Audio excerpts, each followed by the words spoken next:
നമസ്കാരം, news prime മലയാളത്തിലേക്ക് സ്വാഗതം. രാജ്യത്തെ എൻട്രൻസ് എക്സാമുമായി ബന്ധപ്പെട്ട ക്രമക്കേട് കേന്ദ്രമന്ത്രിയായ ധർമ്മേന്ദ്ര പ്രധാനെതിരെ അന്വേഷണം വേണം. ധർമ്മേന്ദ്ര പ്രധാൻ വലിയ രീതിയിലുള്ള ഗൂഢാലോചനകൾ നടത്തിയിട്ടുണ്ട്. എൻട്രൻസ് എക്സാമിനേഷൻ നടത്തുന്ന കോച്ചിങ് സെന്ററുകളെ കേന്ദ്രീകരിച്ച് അന്വേഷണം നടത്തിയാൽ ഇത് വെളിപ്പെടും എന്നുള്ളത് പ്രതിപക്ഷം പറഞ്ഞ കാര്യമാണ്. ഈ വിഷയത്തിൽ മാത്രമല്ല, ഈ രാജ്യത്ത് വലിയ തോതിൽ അഴിമതി എണ്ണ വ്യാപാരവുമായി ബന്ധപ്പെട്ട കാര്യത്തിലും നടന്നുകൊണ്ടിരിക്കുകയാണ്.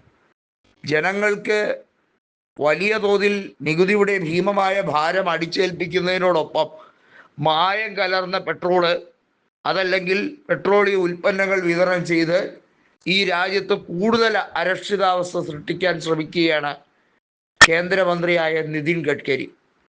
കൃത്യമായി പറഞ്ഞാൽ പെട്രോളിയം മന്ത്രിയായ ഹർദീപ് സിംഗ് പുരിയും ഗതാഗത മന്ത്രിയായ നിതിൻ ഗഡ്കരിയും കൂടി ഈ നാട് മുഴുവൻ കുട്ടിച്ചോറാക്കുന്ന ലക്ഷണമാണ്.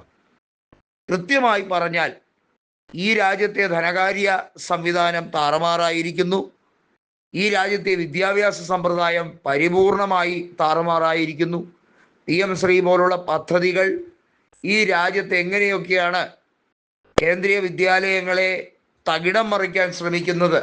വർഗീയ ഫാസിസ്റ്റ് അജണ്ട എല്ലായിടത്തും മുക്കിലും മൂലയിലും നടപ്പിലാക്കി ഈ രാജ്യത്തിൻ്റെ ചരിത്ര സത്യങ്ങളെ കൃത്യമായി മാറ്റിമറിക്കാൻ ശ്രമിക്കുകയാണ്. ചരിത്രത്തെ മാറ്റിമറിക്കുന്നതിനോടൊപ്പം ഈ രാജ്യത്തിൻ്റെ ദൈനംദിന ജീവിത സാഹചര്യങ്ങളെ കൂടി മാറ്റിമറിക്കുന്നു. ഇന്ത്യയിൽ ആവാസയോഗ്യമല്ലാത്ത രീതിയിലേക്ക് നമ്മുടെ ഈ മഹത്തായ നാടിനെ കുട്ടിച്ചോറാക്കാൻ ശ്രമിച്ചു കൊണ്ടിരിക്കുന്ന സംവിധാനങ്ങൾക്കെതിരെയാണ് ഇപ്പോൾ രാഹുൽ ഗാന്ധി പ്രതികരിക്കുന്നത്. പ്രതിപക്ഷ നേതാവ് എന്ന രീതിയിലുള്ള ഇടപെടൽ മാത്രമല്ല രാഹുൽ ഗാന്ധി നടത്തുന്നത്. ഇന്ത്യൻ ഭരണഘടനയെ ഉയർത്തിപ്പിടിച്ചുകൊണ്ട് അദ്ദേഹം സത്യപ്രതിജ്ഞ ചെയ്തപ്പോൾ ഒരു കാര്യം കൂടി ജനസമക്ഷം പറയുകയുണ്ടായി. ഈ ഭരണഘടനയെ ഏറെ വൈകാതെ തന്നെ അവർ ധ്വംസിക്കും.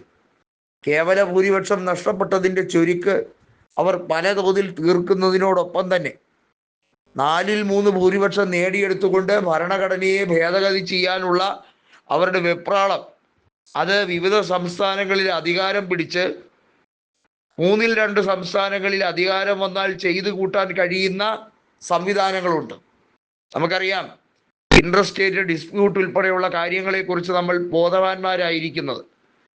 ഈ രാജ്യത്തുള്ള വിവിധ സംസ്ഥാനങ്ങളിൽ 2/3 സംസ്ഥാനങ്ങളും ഒരു പ്രത്യേക സാഹചര്യത്തിൽ മെമ്മോറാൻഡം ഒപ്പിട്ടാൽ കേന്ദ്രം പുറപ്പെടുവിക്കുന്ന അല്ലെങ്കിൽ കേന്ദ്രം അവതരിപ്പിക്കുന്ന ബില്ലിൽ ഒപ്പുവെച്ചാൽ പുതിയ വേർഡിക്റ്റുകൾ ഉണ്ടാക്കിയെടുക്കാൻ കഴിയും, അല്ലെങ്കിൽ പുതിയ അമെൻമെൻറ്റുകൾ രൂപീകരിക്കാൻ ശ്രമിക്കും. അതാണിപ്പോൾ സംസ്ഥാനങ്ങളിൽ BJP ചെയ്തുകൊണ്ടിരിക്കുന്നത്. BJP അട്ടിമറിക്കാനാണ് അതിനുവേണ്ടി ഒരു കൃത്യമായ റിസർവ്ഡ് എമൗണ്ട് മാറ്റിവെച്ചിരിക്കുന്നത്.